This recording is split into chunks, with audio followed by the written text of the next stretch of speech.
It's a Tamworth barbecue Barnaby style. If polling's right, the former Queensland senator will win New England, taking Tony Windsor's seat. Barnaby Joyce denies the move to the lower house has anything to do with leadership ambitions.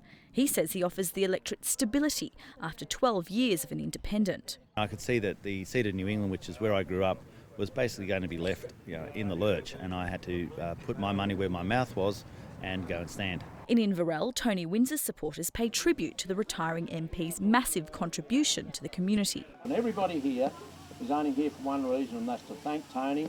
Tony Windsor won the seat of New England in 2010 with more than 70% of the two-party preferred vote, but his decision to back Julia Gillard polarised the community.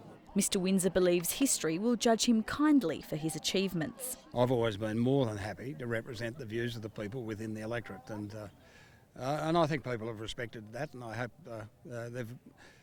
some of them at least have appreciated it. He's throwing his support behind Rob Tabor, a fellow independent who's lived in New England his whole life. I still believe people do want change.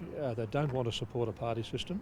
But voters appeared mixed on that. Some say Mr Windsor's decision to support Julia Gillard has made them think twice about voting independent. I was disappointed in how he sided in the end. When he went to Labor, he let everybody down. We were very disappointed when he did that, yes. Others prove Mr Windsor's popularity is still strong. Tony Windsor's a great man.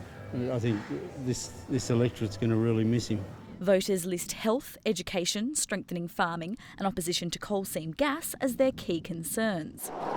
Spanning nearly 60,000 kilometres, New England is nestled halfway between the economic powerhouses of Sydney and Brisbane.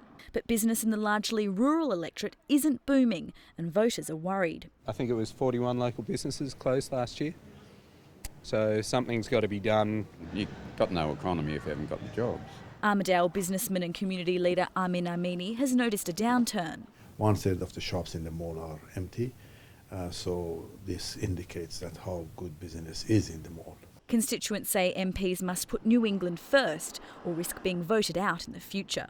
Yeah, I'm a Labor man anyway. Labor hasn't held the seat since 1913, but candidate Stephen Hewitt's confident he'll narrow the margin. Tony actually pinched a lot of Labor voters to keep himself in power. Mr Hewitt has questioned frontrunner Barnaby Joyce's decision to preference One Nation over other parties. Mr Joyce says One Nation has broken free of its xenophobic roots. It's very dangerous when we carry a grudge.